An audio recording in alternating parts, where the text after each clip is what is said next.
사랑하는 성도 여러분, 오늘 또 주 안에서 또 귀하고 또 복된 예배 우리 하나님께 우리 전심으로 올려드리도록 하겠습니다.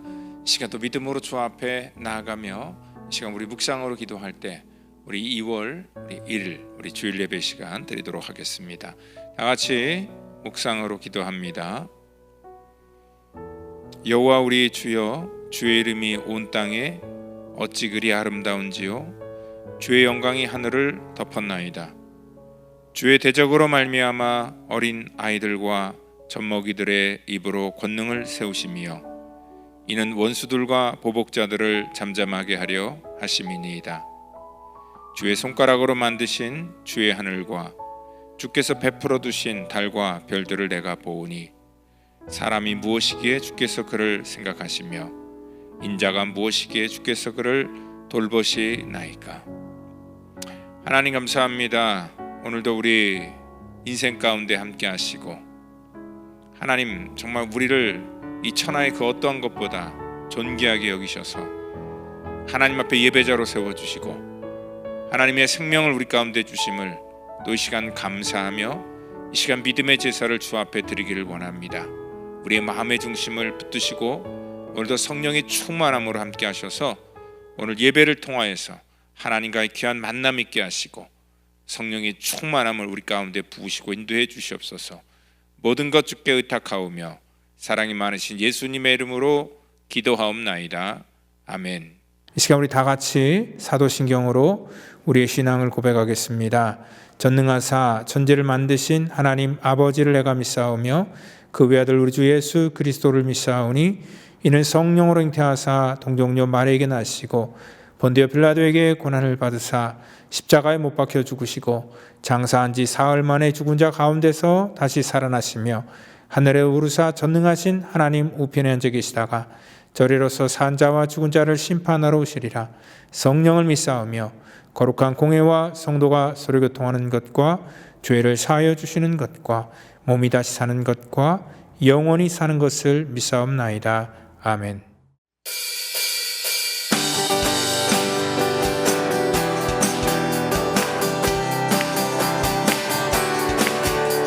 사랑합니다. 주 우리 아버지, 주 우리 아버지, 우리는 그분의 자녀, 예수 우리 형제손에 손잡고 하나 되어 함께 걸어가. 다시 한번 찬양할까요? 주 우리 아버지,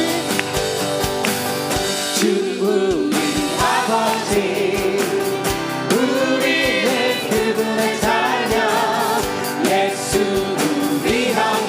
손에 손잡고 하나 되어 함께 걸어가.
우리 시간 주님의 사랑을 사모하며 나아가기 원합니다.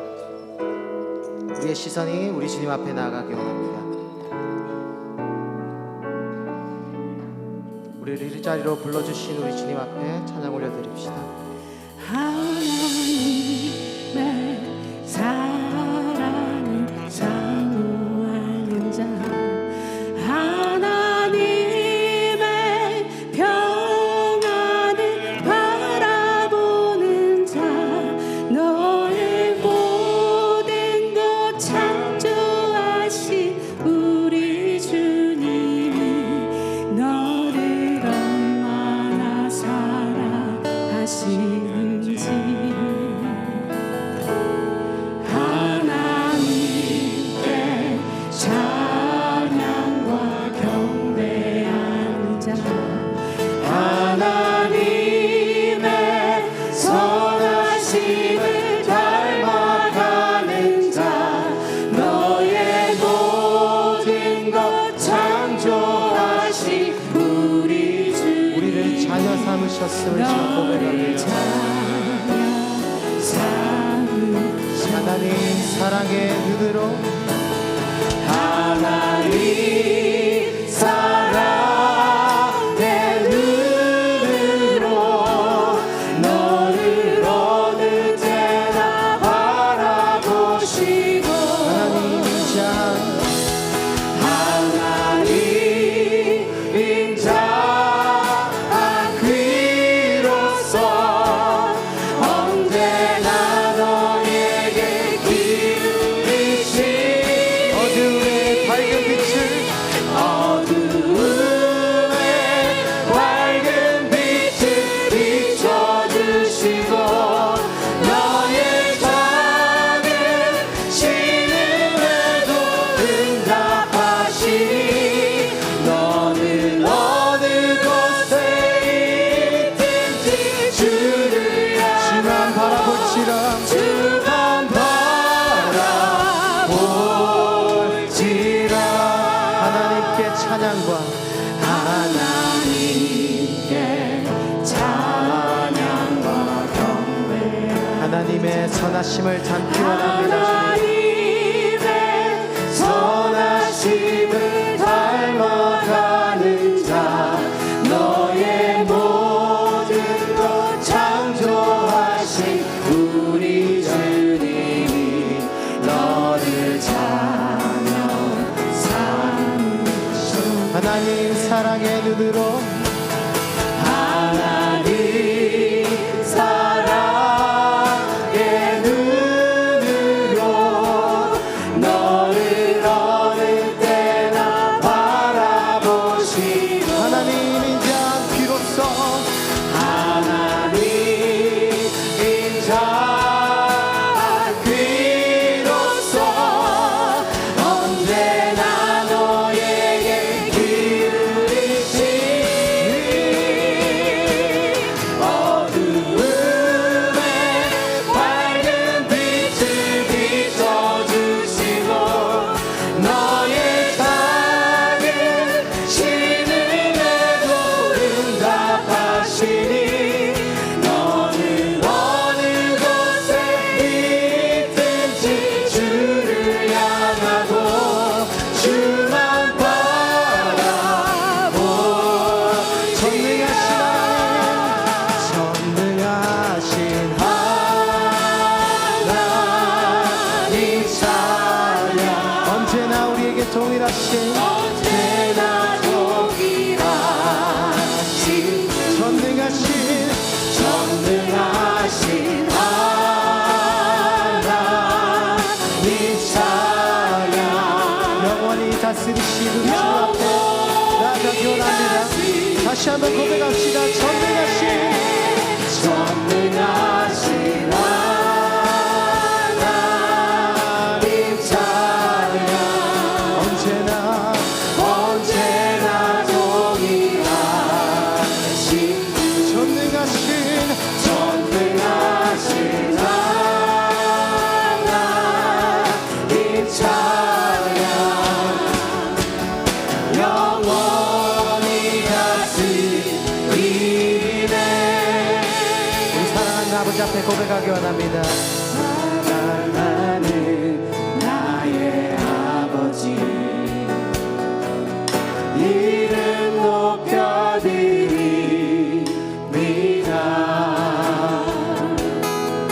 주의 나라 찬양 속에 임하시니 능력의 주께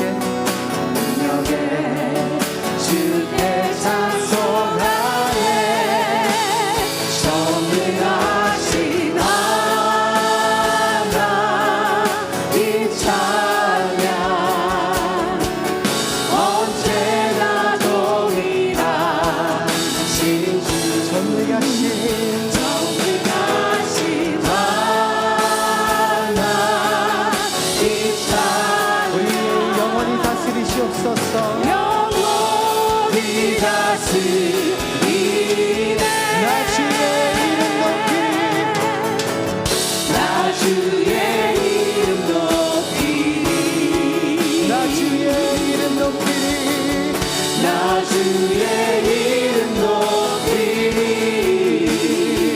하늘 높이 하늘 높이 돌린 깃발처럼 나 주의 이름 높이리. 전능하신 하나님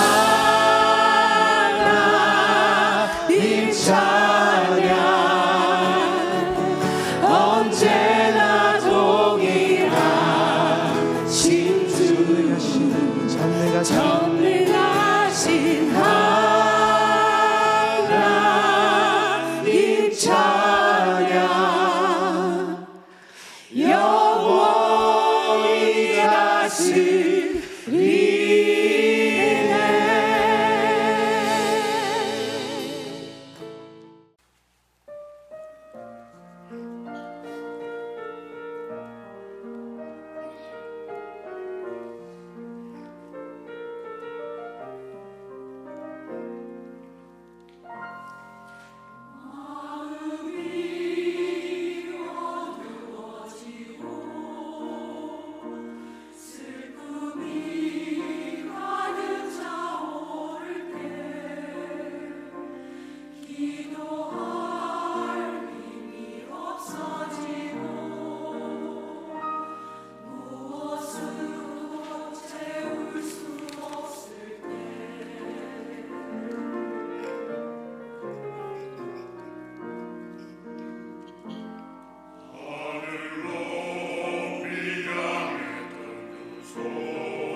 이 시간에 우리 은혜 받을 말씀은 갈라디아서 1장 11절로 17절 말씀 되겠습니다.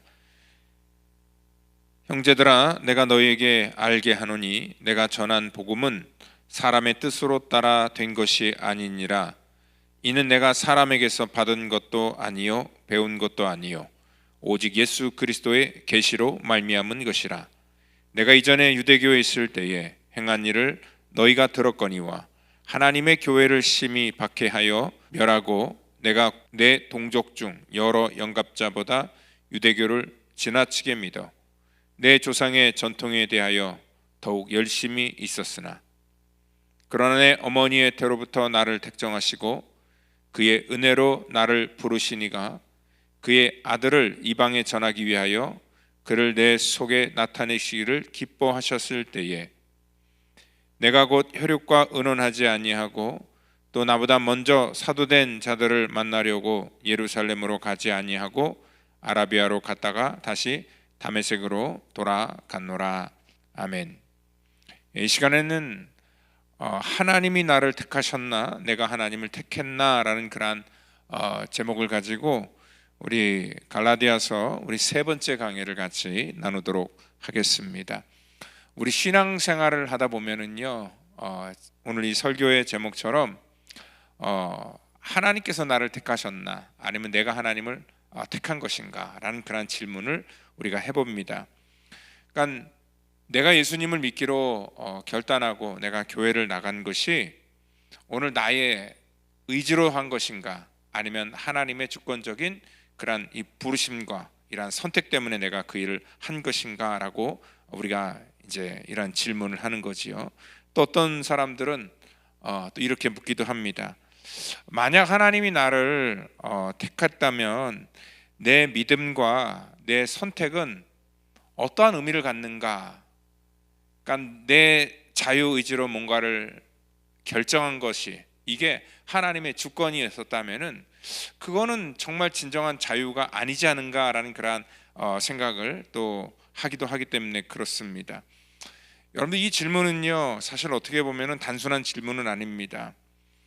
이 질문은 수십 세기를 통하여서 모든 이 기독교 사회 이 계속적인 그러한 공방이 있었던 질문이었고, 그리고 또한 아직도 이 질문은 종결이 나지 않은 그러한 질문입니다. 그러니까 412년도에요 그 어거스틴하고 펠라기우스 이 두 사람 간에 이 하나님께서 우리를 선택한 것인가 아니면 우리가 우리의 의지를 가지고 하나님을 찾아간 것인가에 대한 치열한 공방이 있었고요. 그로부터 1000년이 지난 이후에도 그 마틴 루터와 그 인문주의자였던 에라스무스 이 두 사람과의 똑같은 주제를 가지고 치열한 그러한 이 해답에 대한 그러한 공방이 있었다는 것을 우리가 알 수 있습니다. 그로부터 또 이렇게 200~300년이 흘러서 또 이 칼빈과 그 알미니우스 이 두 사람 간에 이러한 그 갈등이 계속해서 있었습니다. 이 칼빈과 특별히 그 알미니우스를 따랐던 그 웨슬리 이 두 사람의 그러한 그 이 공방과 갈등으로 인하여서 또 이렇게 많은 교단들이 또 생기게 되었죠. 물론 그 전부터 이러한 그 주제를 가지고 서로 간의 어떠한 자기의 어떠한 그 신념과 또 자기의 믿음에 따라서 이렇게 교파가 나눠지게 됐죠. 대표적으로 이 칼빈의 그러한 그 예정, 하나님의 선택을 믿는 그러한 장로교와 그리고 또한 우리 인간의 어떠한 그 자유 의지로 하나님을 우리가 믿게 되었다라고 주장하는 그런 웨슬리안의 그런 뭐 감리교나 아니면 성결교나 이런 많은 그런 교단들이 이렇게 서로 간에 자기의 어떤 그 입장을 지금도 계속 고수하고 있는 것을 알 수 있습니다. 저는요 이 질문 자체가 이 구원의 주도권이 누구한테 있는가 그리고 또한 복음의 중심이 무엇인가에 대한 그런 굉장히 중요한 질문이라고 생각을 합니다. 저는 그래서 이 질문에 대한 답을 어떤 그 교단적인 백그라운드가 아니라 그러면 성경에서는 뭐라고 말하고 있는가 오늘 그거를 좀 여러분들과 같이 나누려고 합니다. 그러니까 가장 간단하게 요한복음 15장 16절에서는 예수님께서 아주 분명하게 말씀을 해주고 있습니다. 너희가 나를 택한 것이 아니라 내가 너희를 택하였다라고 그렇게 아주 클리어하게 오해 여지를 남기지 않을 정도로 명확하게 말씀을 해주고 있다는 것입니다. 그러니까 이 선택의 주체가 하나님이라는 거지요. 그러니까 성경은 한 번도 사람이 먼저 하나님을 찾아왔다라고 그렇게 말하지 않기 때문에 그렇습니다. 그러니까 구원은요, 우리 인간이 하나님을 향한 탐색이 아니라 하나님께서 우리 인생 속에 우리를 불러주시고 우리의 삶 속에 개입해 주신 사건이라는 것을 말하고 있기 때문에 그렇습니다. 그렇다면은요, 우리가 교회를 나오고 어떤 믿음의 결단을 하고 전도를 하고 하는 그러한 모든 그러한 것들은 아무 의미가 없지 않느냐라는 그러한 또 주장을 펼치기도 합니다. 여기서 많은 사람들이 혼란을 느끼기도 합니다. 뭐 그러면 하나님이 선택했다면 우리는 아무것도 하지 않아도 되는 건가? 또 믿기로 하는 결단은 아무런 의미가 없는 건가라고 이렇게 생각할 수 있는데, 여러분들 우리가 여기서 오해하지 말 것은 뭐냐면 우리가 순서를 잘 기억해야 된다는 것입니다. 여러분들 하나님께서 우리를 부르신 사건이 먼저고요. 그 부르심으로 끝나는 게 아니라 이 땅 가운데 하나님의 부르심을 받은 사람들이 어떻게 살아가야 되는지에 대한 그러한 그 하나님의 주권적인 하나님의 계획과 하나님의 은혜가 있다는 거죠. 이제 조금 있다가 이제 그거를 조금 더 풀어서 말씀을 드리려고 하는데, 에베소서 2장 8절을 보면은요, 너희가 은혜에 의하여 또 믿음으로 말미암아 구원을 받았다라고 말합니다. 그러니까 하나님의 은혜가 먼저 우리 가운데 부어졌고요, 그 은혜로 우리가 그것을 믿음으로 말미암아 우리가 구원을 얻게 되었다. 그러니까 믿음의 행위는 분명히 거기에 나타난다라고 이렇게 말씀을 하고 있다는 것입니다. 그러니까 우리가 먼저 하나님을 찾아간 게 아니라 하나님께서, 그러니까 우리는 알지 못하지만 하나님의 주권과 섭리 속에 하나님께서 우리의 삶 속에 개입하셨고 하나님의 선택한 자를 하나님께서 어느 순간에 부르시고 또한 그것을 하나님의 부르심이라는 것을 깨닫게 하시고 또 우리 가운데 그 믿음을 주므로 말미암아 우리가 하나님에 대한 그러한 믿음으로 주의 거룩한 그 은혜 가운데 우리가 거할 수 있게 된다는 것입니다. 그러니까 만약에 구원이 나의 어떠한 그 선택, 나의 의지에 달려 있다면은요, 오늘 이 구원의 문제가 항상 흔들릴 수 있다는 거죠. 그렇지 않습니까? 오늘은 기분이 너무 이렇게 좋고 또 성령이 충만하여서 오늘은 내가 정말 하나님의 그런 그 믿음 가운데 내가 섰다라고 말할 수 있지만, 또 때로는 우리 인간은요, 우리 감정이 요동치잖아요.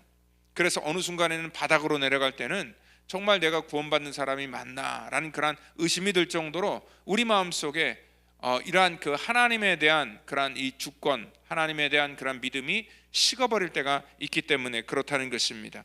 만약에 그렇다면은요, 이 구원은 늘 우리 속에 굉장히 불안한 요소라는 겁니다.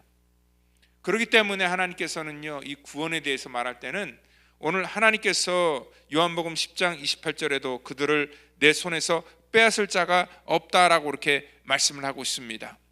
그리고 바울도 오늘 본문을 통하여서 나로 나된 것은 하나님의 은혜였다라는 것들을 오늘 고백하면서 오늘 그 11절에 이렇게 얘기합니다. 형제들아, 내가 너에게 알게 하노니 내가 전한 복음은 사람의 뜻에 따라 된 것이 아니라 이는 내가 사람에게서 받은 것도 아니요 배운 것도 아니요 오직 예수 그리스도의 계시로 말미암은 것이다 라고 이렇게 말씀을 하고 있다는 것입니다.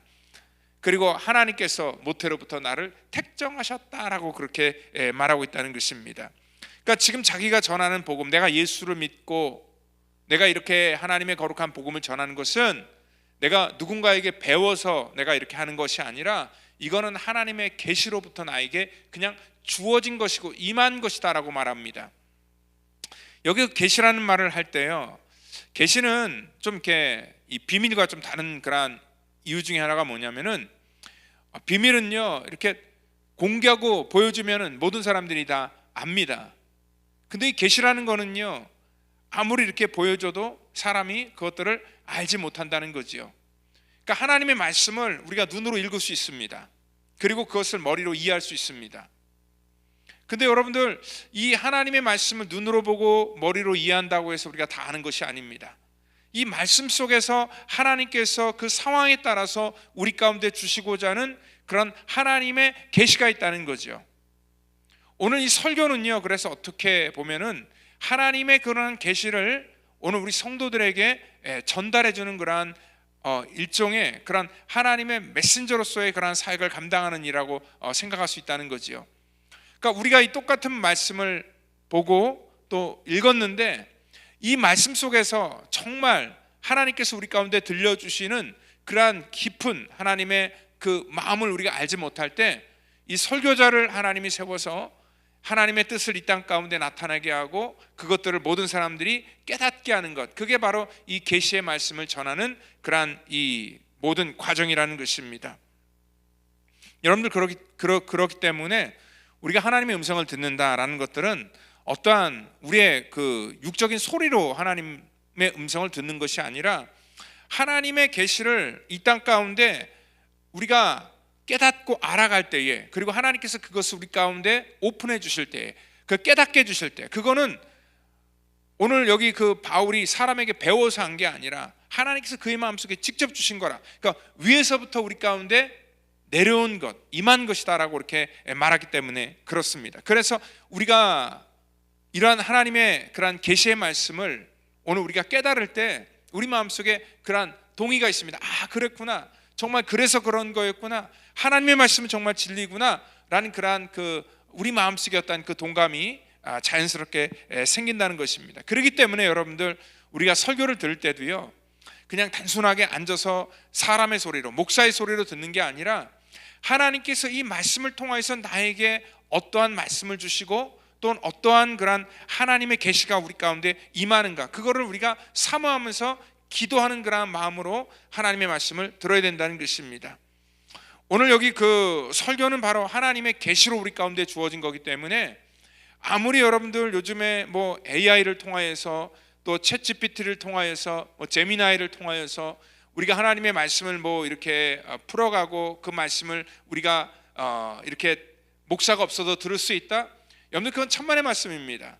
그건 단순한 어떠한 지식을 우리 가운데 전달해 주는 것이고요, 정말 이 하나님이 주신 그러한 지식으로 우리가 믿는 게 아니라 성령께서 그 시대 또 그 사람들에게 하나님이 주시는 그런 특별한 감동과 교훈이 있다는 것입니다.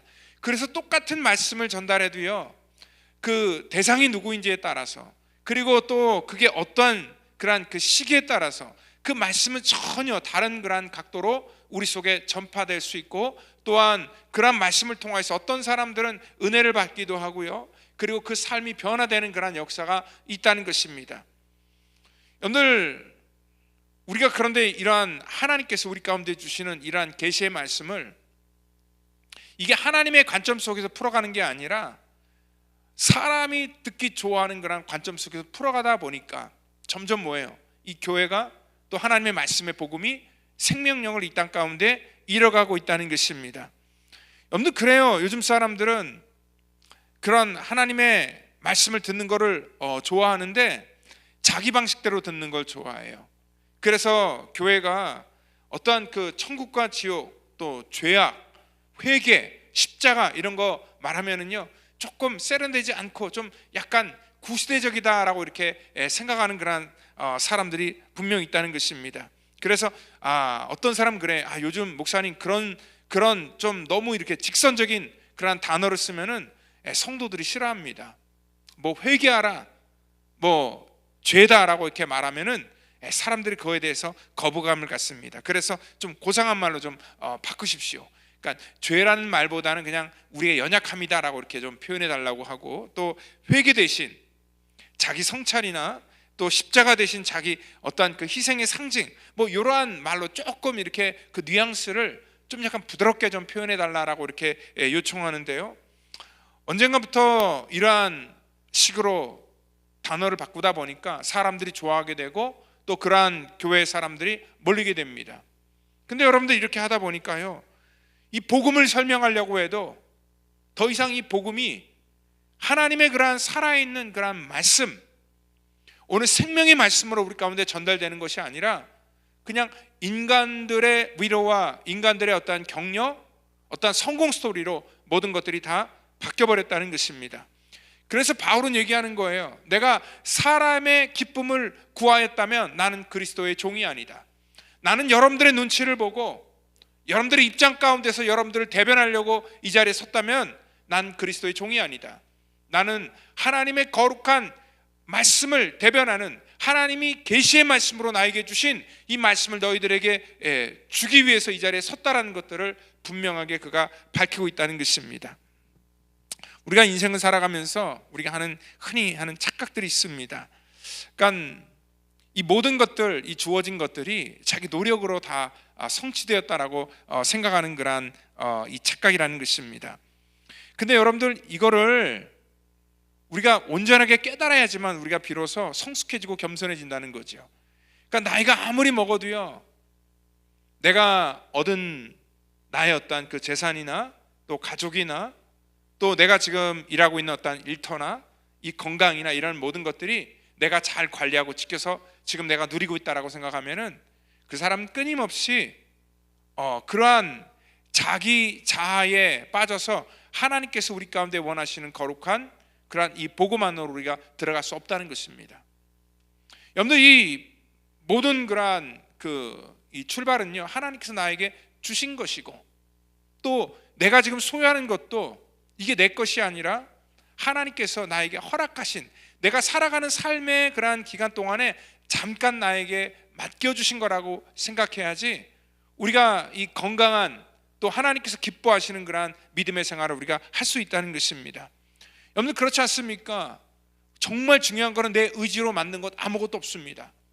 여러분들, 우리의 건강, 물론 내가 나름대로 지키고 보호할 수는 있지만 내가 의지를 갖는다고 해서 내가 오래 살고 또 내가 의지를 갖고 내가 지킨다고 해서 아무 사고 없이 내가 계속 살아가는 게 절대 아니라는 거지요. 여러분들, 내가 의지를 가지고 내가 부모를 선택할 수 없고 또 내가 의지를 가지고 내가 어떠한 그 출생 이전의 모든 일들을 내가 내 마음대로 조종할 수가 없다는 거지요. 살다 보니까 내 의지와 상관없이 나에게 주어진 것들이에요.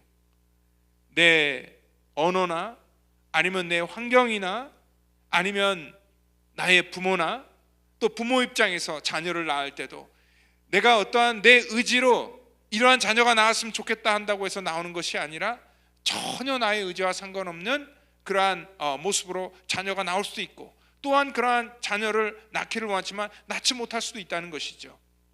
그러니까 이 모든 것들이 어떻게 보면은 이게 내 의지로 된 게 아니라 하나님께서 우리 가운데 허락하신 그러한 하나님의 그러한 이 주권 속에 있다는 것을 우리가 분명히 알아야 된다는 것입니다. 그래서 에베소서 1장 4절에는 창세전부터 나를 택정하셨다라고 이렇게 말씀을 하고 있다는 겁니다.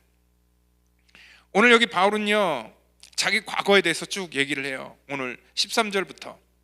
왜 자기 과거를 얘기하려면은요, 자기가 자기 의지로 만약에 여기까지 왔다면 절대로 이 자리에 서서 여러분들에게 이렇게 말을 하고 오늘 예수님의 어떠한 그 계시를 여러분들에게 전할 수 없는 자라는 것을, 그 가능성이 없는 자라는 것을 사람들에게 먼저 얘기를 하는 거지요.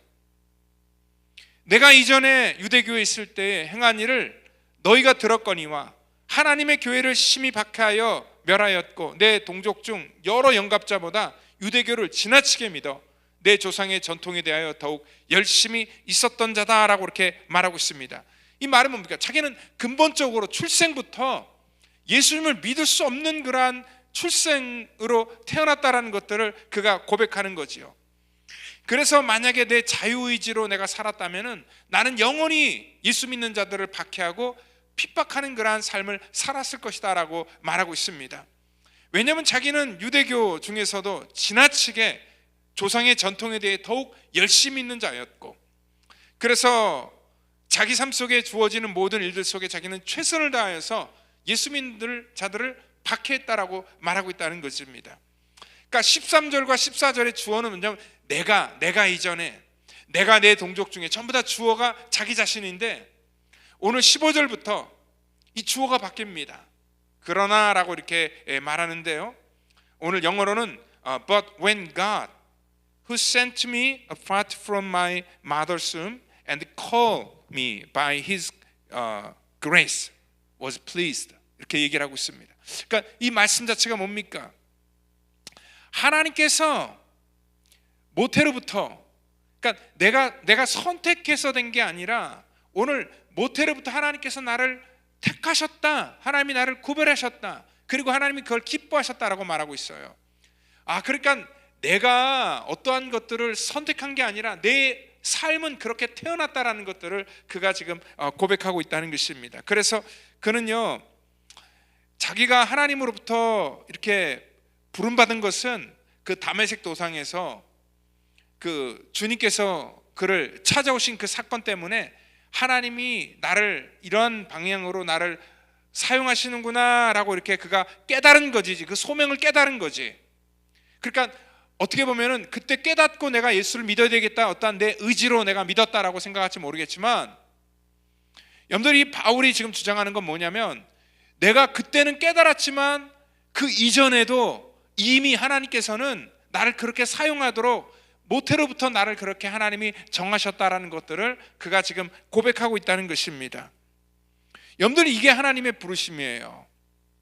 그러니까 우리는요, 항상 어떠한 그 과정의 한 가운데 서서 그 이전에 있던 것들을 우리가 생각하지 않고 지금 이 순간에 나에게 주어진 것들로 모든 것들을 결정하려고 할 수가 있어요. 그렇지만 지금 이 결정이 이루어지기 이전부터 하나님께서는 나를 그렇게 조성하셨고 이러한 결정을 할 수 있도록 하나님이 나를 부르셨다는 그러한 말씀을 지금 하고 있다는 것입니다.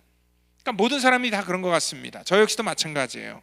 저도 하나님께서 목사로 하나님이 이 땅에 제가 의지를 가지고 선택한 게 아니라 목사로 살려고 하나님이 택정하셔서 하나님이 저를 이 땅에 보내신 거예요.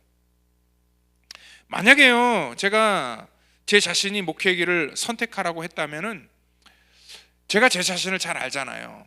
그러니까 저는 뭐 여러 가지 면에 있어서 그 기질적으로도 사실 그 목회자로서가 적합하지 않다라고 나와요. 그러니까 그 요즘에 그 MBTI 그 많이 검사를 하는데, 제가 오래전에도 한번 말한 것처럼 제 기질은 INTJ예요. 이게 뭐냐면 굉장히 어떻게 보면 내향적이고 또 이성적이고, 그리고 또 굉장히 이 계획적인 그러한 모든 생각을 갖고 있는 그런 사람이다라고 이렇게 그 성향은 나오거든요. 기질은 나오거든요. 그러니까 거기 이제 단점도 그 해석을 해주는데 단점이 이러더라고요. 뭐냐면 냉정하고 타인에 대해서 되게 둔감한 사람이다. 그래서 이 진입장벽이 굉장히 높은 유형이다라고 이렇게 말하고 있어요. 여러분들, 목사가 사실 진입장벽이 되게 낮고 또 외향적이고 저하고 정반대의 성격을 갖고 있어야지 저는 굉장히 목회를 아주 잘할 수 있다고 생각하거든요. 근데 전혀 그 기질과 맞지 않는 자를 하나님께서 이렇게 세웠다는 것도 뭐냐면은, 이거는 제 어떠한 그 능력이나 제가 어떻게 지금까지 해왔던 거, 이 모든 것들이 어떠한 그 저의 성향 때문에 되어진 것이 아니라, 그러니까 하나님의 주권 속에서 하나님이 부르시면 전혀 맞지도 않고 가능성도 없는 자들을 하나님께서 불러 하나님이 그렇게 사용하신다는 것을 오늘 제가 믿기 때문에, 여러분들 저를 보면서도 하나님의 그러한 주권과 섭리가 분명히 있다는 것들을 저 자신은 제가 믿습니다. 그리고 하나님께서는요, 분명히 우리를 부르실 때 그냥 즉흥적으로 우리를 부르셔서 야, 넌 뭘 해라, 넌 이거 앞으로 해라, 그렇게 말하신 것이 아니라 하나님의 계획 가운데 우리가 태어나기 전부터도 하나님께서 계획하고 있다는 것을 오늘 바울은 너무나 잘 알고, 로마서 9장 11절에 이렇게 말하죠. 야곱과 에서의 그러한 그 관계 선택을 설명하면서, 그들이 아직 나지도 아니하고 무슨 선이나 악을 행하지 아니할 때에 택하심을 따라서 되는 하나님의 뜻이 행위로 말미암지 않고 오직 부르시는 이에게로 말미암아 서게 하려 하였다라고 말합니다. 그러니까 그들이 아직 나지도 않고, 그리고 어떠한 선이나 악 이런 것들을 행하기도 이전부터 하나님께서는 그들을 이미 선택하셨고, 또 하나님의 그러한 그 부르심의 그 주권 가운데 그들을 그렇게 세웠다라고 말씀하기 때문에 그렇습니다. 여러분들, 대표적으로 그 모세라는 사람도 그렇습니다. 모세가 하나님으로부터 부름받은 그 나이는 80이었습니다. 근데 여러분들 한번 생각해 보세요. 정말 그 80세에 그 사람의 어떠한 그 기질이나 어떠한 그 성향과 어떠한 그대의 의지 때문에 하나님이 그를 세웠겠습니까? 그렇지 않았어요. 모세가 하나님 앞에 부름받은 것은 80이었지만 실질적으로 하나님의 계획은 그가 출생할 때부터 갖고 있었죠. 갈대 상자에 그를 놓고 나일강에 띄었을 때부터 그 바로의 그러한 그 공주의 눈에 띄는 그러한 모든 과정, 그 일련의 모든 순간순간들이 전부 다 하나님의 주권과 섭리였다는 것입니다. 40년 동안 그러한 애굽의 모든 그러한 학문을 다 배우게 하시고, 그리고 그러한 모든 경험들을 다 하신 후에 또 다시 40년 동안 정말 그의 인생 가운데 처절한 잊혀지는 그러한 시간, 홀로 그 모든 고독과 그 과거에 있었던 모든 것들을 다 잊어버려야 되는 그러한 순간. 그러니까 이거는 하나님께서 그의 인생 속에 개입하셔서 그를 겸손하게 만드는데 40년이라는 그러한 세월이 걸렸다는 거죠. 그러니까 통틀어서 이 80년이라는 그러한 모든 세월, 모세는 아마 자기 인생 다 이제는 끝났다라고 생각했던 그러한 때에 하나님께서 모세를 그때 부르셨다는 거죠. 여러분들, 자기가 자기 인생이라고 착각할 때는요, 하나님의 그 부르심에 절대로 순종할 수가 없어요. 왜냐하면 너무 자기 자신을 잘 아니까. 저도 제 자신을 잘 알고, 아마 모세도 자기 자신을 잘 알고, 모든 성경에 나오는 사람들이 전부 다 하는 그런 변명이 뭐냐면 자기는 능력도 없고 자기는 아무런 가치가 없고 할 수 없다라는 그런 일들만 계속 변명만 한다는 것이죠. 근데 오늘 이 바울도 역시 마찬가지였죠. 이렇게 예수를 믿는 자들을 박해하고, 정말 자기는 이 조상의 전통에 대해서 이렇게 열심히 있는 이러한 자가 내가 어떻게 주의 종이 될 수 있느냐? 한 가지는 뭐냐면 하나님이 모태로부터 나를 그렇게 택정하셨고, 그리고 나는 그러한 하나님의 부르심에 순종하여서 오늘 사람의 어떠한 그 뜻과 또 사람들의 합의에 의해서 내가 주의 종이 된 게 아니라 하나님께서 나를 그렇게 세우셨다라는 그런 관점 속에서 오늘 하나님의 복음을 지금 내가 전하고 있고, 그리고 이렇게 부르신 이가 16절 보니까 그의 아들을 이방에 전하기 위해서 오늘 하나님이 부르셨다. 나를 하나님이 부르신 것은 이방인의 사도로 이 땅 가운데 유대인이 아닌 믿지 않는 수많은 이 세상의 사람들에게 하나님의 복음을 전하는 그런 하나님의 도구로 나를 선택해 주셨다라는 그런 소명의식을 확실히 갖고 있다는 것입니다. 우리 요즘에 새벽에 사도행전하고 있는데요, 여러분들 거기 베드로가 이 사도행전 초반에 등장을 하죠. 근데 이 베드로, 여러분들 어떠한 사람입니까? 제가 뭐 마태, 마가, 누가, 요한에서 만날 수 있는 베드로와 이 사도행전에서 보는 베드로는요, 똑같은 베드로거든요. 똑같은 그러한 사람인데 전혀 다른 사람으로 보인다는 거죠. 그러니까 그 사복음서에 등장하는 베드로는요, 어떻게 보면은 자기의 어떠한 그 욕망, 자기 자아 현실을 이 땅 가운데 어떻게든지 간에 정말 더 잘 되는 쪽으로 만들기 위해서 예수님을 쫓았고, 그리고 복음을 선택했던 건 뭐냐면 예수님과 함께 다니면 많은 기적도 일어나고 정말 사람들로부터 주목도 받고, 그러니까 전부 다 그 중심이 뭐냐면 자기 중심으로 살았어요. 근데 결국은 뭡니까? 그 베드로에게 어떠한 능력도 볼 수가 없었지만, 여러분 사도행전에 등장하는 베드로는요, 그 모든 것들을 다 잃어버린 그러한 그 이후에 성령이 충만함을 받고 오늘 그가 담대하게 주의 복음을 전하는 것들을 보면서 완전히 다른 사람으로 바뀌었다는 것을 우리가 알 수 있다는 거죠. 여러분들, 베드로가 그렇게 담대하게 쓰인 것도 뭐냐면 그 사도행전에 등장하는 그 베드로도 그냥 만들어진 게 아니라 이미 뭐예요? 사복음서에서 그렇게 실패와 연약함을 반복하고 경험했던 그 베드로를 하나님께서 사도행전을 통하여서 사용했다는 거죠. 그러니까 우리는 항상 이 비포와 애프터가 있는 그러한 존재들이라는 겁니다. 항상 우리는요, 우리 현실을 바라보면서 우리 어떠한 연약함을 바라보면서 우리가 포기할 수 없다는 거죠. 우리는 어떠한 것을 선택할 때 우리도 마찬가지예요. 어떤 목적을 가지고 어떠한 것들을 선택을 합니다. 여러분들, 그 감독이 선수를 선택할 때는요, 그 선수에게 거는 기대감이 있어요. 여러분들, 그래서 선수는요, 자기를 불러준 그러한 그 감독의 그 은혜에 감사해서라도 정말 열심히 그 경기에 임해야 된다는 것입니다. 그러니까 하나님께서 우리를 이 땅 가운데 선택하여 주셨고, 그리고 또 우리를 부르셨기 때문에 그냥 부른 게 아니라 하나님께서는 이러한 목적을 가지고 어느 순간에 우리가 깨닫게 하시고 또 그 일을 하도록 하나님께서 우리를 맡겨주셨다는 것입니다.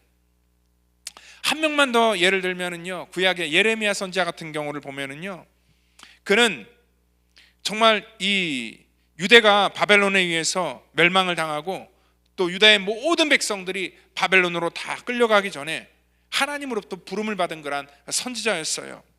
하나님께서 어느 날 예레미야에게 찾아오셔서 그를 부르셨을 때 그가 예레미야 1장 5절에서 그렇게 자기가 하나님의 그 부르심에 대해서 반응을 합니다. 하나님께서 그를 부르실 때 내가 너를 정말 그 모태에서 짓기도 전에 너를 선택했고 내가 태어나기 전에 너를 거룩하게 구별하여서 오늘 모든 이 민족의 그러한 이 선지자로 내가 너를 세웠다라고 하나님께서는 분명히 그를 그렇게 하나님이 그렇게 지명하셨고 또 하나님의 선택하심이 있다라는 것을 오늘 그렇게 말씀을 했지만 오늘 예레미야도 그거를 믿을 수가 없어요. 그걸 받아들일 수가 없다는 것입니다. 어떻게 보면은 자기 인생 속에 하나님 왜 수많은 사람 중에서 많고 많은 사람 중에서 하나님 왜 나를 선택하셨습니까? 나는 가치가 없고 나는 부족한 사람입니다. 우리가 그렇게 생각할 수 있어요. 오늘 그래서 예레미야는 거기서 굉장히 주저하죠. 어떻게 주저합니까? 하나님이 부르신 것 그건 내가 알지만 하나님 나는 아이기 때문에 나는 말할 줄 모릅니다. I do not know how to speak because I'm too young. 난 너무 어리기 때문에 하나님 나는 너무 어리기 때문에 이렇게 일을 감당할 자신이 없습니다. 왜냐하면 이제 성경학자들이 그 예레미야의 나이를 그때 추정할 때 한 10대 그런 그 청소년 그 나이인데 그 어린 그런 이 어떻게 보면 학생이죠. 그 학생이 그 어른들을 상대로 또한 그 리더들을 상대로 이 국가의 어떤 미래와 또 하나님의 거룩한 일들을 말할 때 자기가 상식적으로 생각해도 어떻게 그 일을 할 수 있어요. 그러니까 제3자가 그거를 생각해도 도저히 불가능한 일이거든요. 그렇기 때문에 이러한 하나님의 부르심, 이 택정함 이러한 것들에 대해서 우리가 의문을 가질 수가 있다는 것입니다. 그런데 하나님께서 그를 부르실 때는 똑같아요. 그가 어떤 특별한 능력을 갖거나 다른 사람보다 더 특출한 재능을 갖고 있어서 하나님이 그를 부르신 게 아니었다는 거지요. 지금까지 우리 살펴본 것처럼 여러분 다 그렇지 않습니까? 모세도 기왕 부를 바에 그 40세 때 모든 그러한 육체나 어떠한 그 경험이나 그리고 또한 그의 어떠한 인생에 있어서 정말 가장 무르익었을 때 그를 불러 사용했다면 훨씬 더 효과적으로 사용할 수 있을 텐데 왜 하나님께서는 그를 40년 동안 더 하나님이 기다리셨다가 스스로가 아무 가치가 없다고 되는 그러한 인생의 나이에 하나님이 그를 부르셨을까? 아브라함도 기왕 자식 주실 바에 좀 젊었을 때 하나님 주시면 더 좋을 텐데 왜 스스로가 불가능하다고 생각하고 그리고 의학적으로도 불가능한 그때에 하나님께서 왜 자식을 허락하였을까? 베드로도 하나님이 부르시면은 좀 더 실패하기 전에 하나님이 그를 부르셨지. 왜 예수님을 배신하고 실패했던 그런 베드로에게 찾아오셔서 그 이후에 하나님께서 그를 하나님의 성령의 기름 부심을 통하여 사용하셨을까? 바울도 생각할 때 그래요. 기왕 하나님이 사용하실 바에 이렇게 믿는 자들을 박해하고 이러한 동족을 정말 잡아서 이렇게 곤란을 주기 이전에 하나님이 나를 부르셨다면 얼마나 좋았을까? 우리가 항상 우리의 타이밍으로 그것들을 생각할 수 있다는 거지요. 우리가 우리의 기준으로 생각하면 그 부르심 자체가 하나님의 실수라고 생각할 수도 있어요. 그렇지만 하나님께서 그렇게 연약할 때 부르신 건 뭐냐면 다 이유가 있죠. 이 모든 하나님의 부르심 그거는 우리의 기준을 보고 우리의 능력을 보고 부른 게 아니라 하나님께서 뭘 보고 부르신 거예요? 하나님께서 이 일을 내가 한다라는 것을 모든 사람들에게 알리기 위한 그런 부르심이었다는 겁니다. 예레미야를 통하여 부르실 때도 너가 백성들에게 주의 복음을 전하고 하나님의 뜻을 전할 때는 오늘 너의 능력으로 하는 것이 아니라 이 모든 일들을 내가 한다라는 것들을 오늘 그 하나님, 이 주체가 하나님이라는 것을 오늘 그들에게 알리는 그러한 방도로 하나님께서 특별히 그 시대 속에 정말 예측하지 못한 그러한 사람들을 통하여 하나님의 일들을 허락하신다는 것입니다. 오늘 저와 여러분들도 이 땅 가운데 우리가 살면서 우연이라고 생각하는 것들이 참 많습니다. 우연히 이곳에 왔고, 또 우연히 이러한 만남을 가졌고, 또 내 우연히 이러한 직업을 가졌고, 내가 우연히 교회를 다니게 됐고, 모든 것들이 우연이라고 생각할지 모르겠지만 하나님의 관점에서 우연이 없이 하나님의 택한 백성들은 오늘 하나님의 주권과 하나님의 섭리 가운데 우리를 부르셨다는 것을 여러분들 믿으시기를 바랍니다. 그래서 에베소서 2장 10절에는 이렇게 기록하고 있습니다.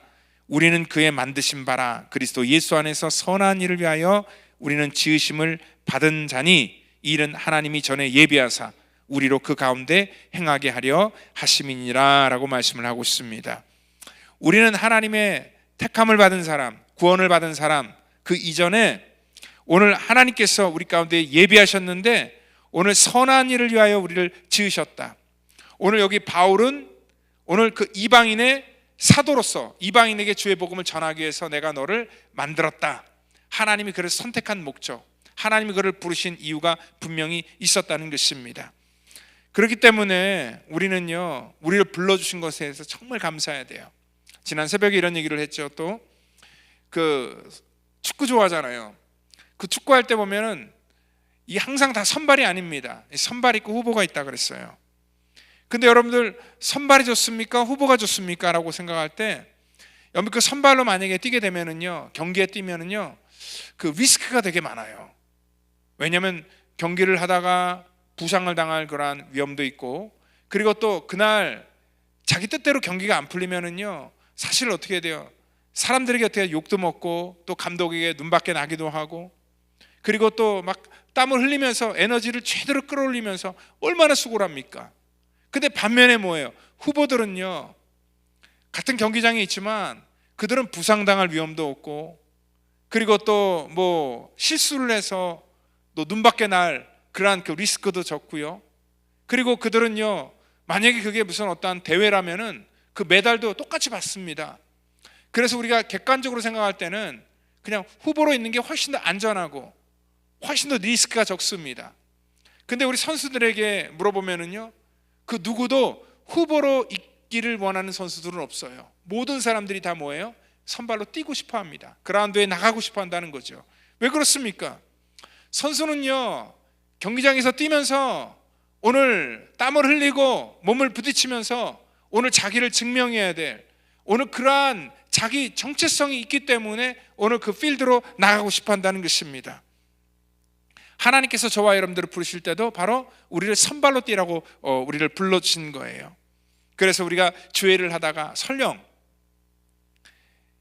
하나님의 거룩한 일 때문에 우리가 세상에서 곤란함을 당하고, 또한 오해를 당하고, 또한 하나님의 거룩한 일들을 내가 감당하다가 손해를 볼지라도 거기 낙심하지 않기를 바랍니다. 베드로는 이렇게 마지막에 고백하죠.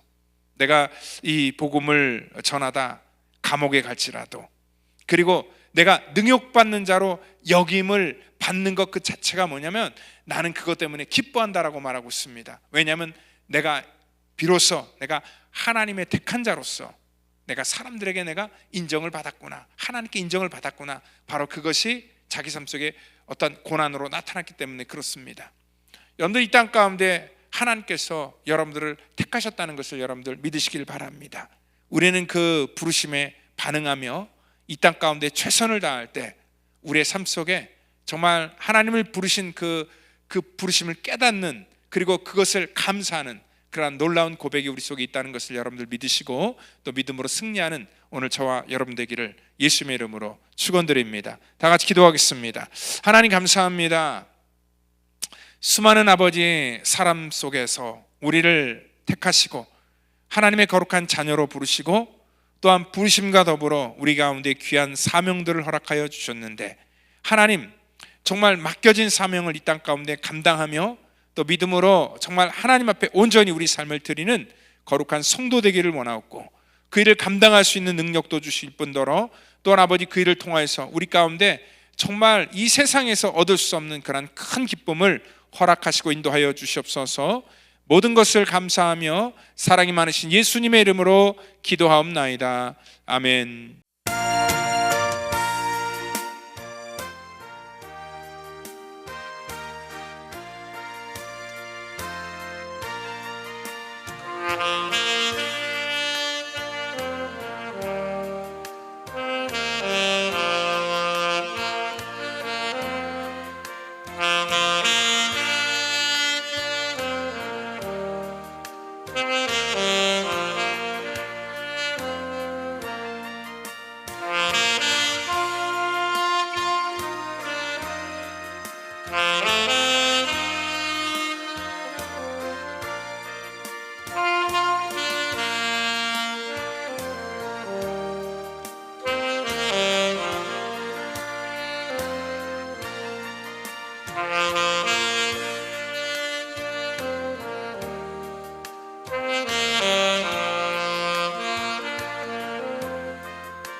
우리 드린 예물 위해서 기도합니다. 하나님 감사합니다. 우리 사랑하는 성도들 이 시간 또 귀한 예물로 주 앞에 올려드립니다. 하나님, 저들의 모든 삶 속에 주신 또 하나님의 은혜요, 또 하나님이 허락하신 그러한 삶의 분복들입니다.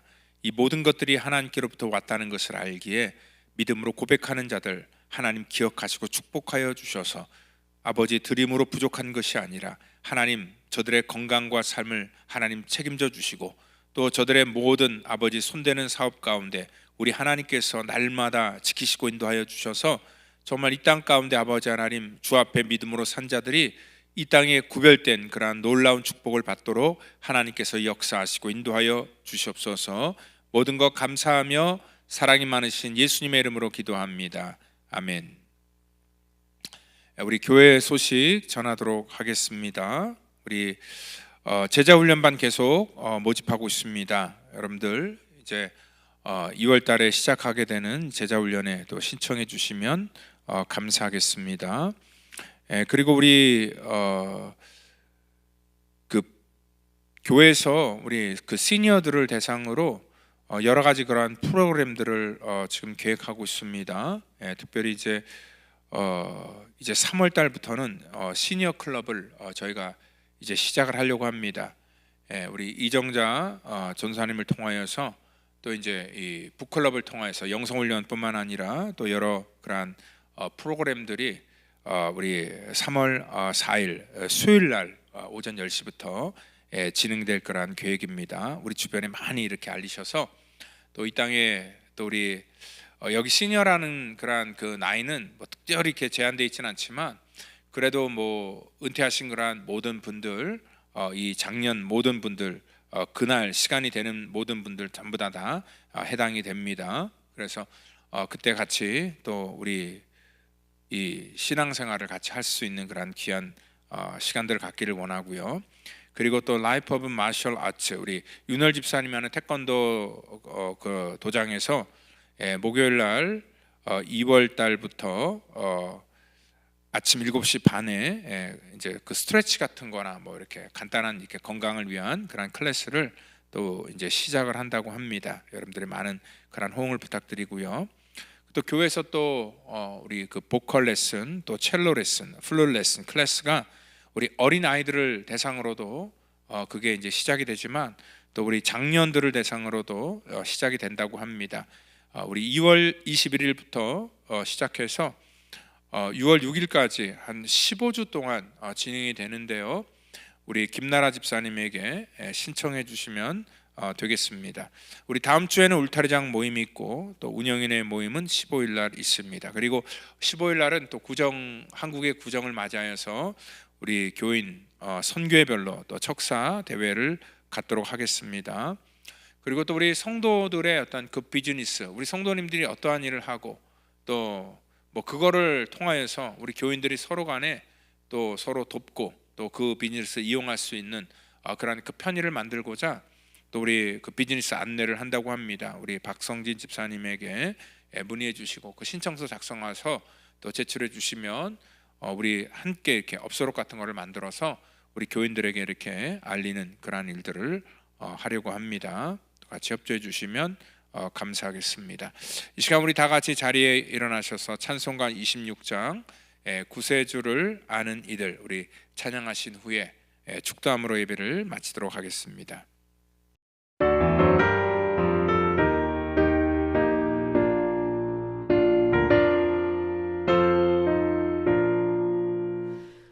구세주를 아는 이들 찬송하고 찬송하세 몸과 뜻과 힘 다하여 경배 드리세 주를 알지 못한 이들 주가 친히 인도하사 그의 피로 구속하니 찬송 부르세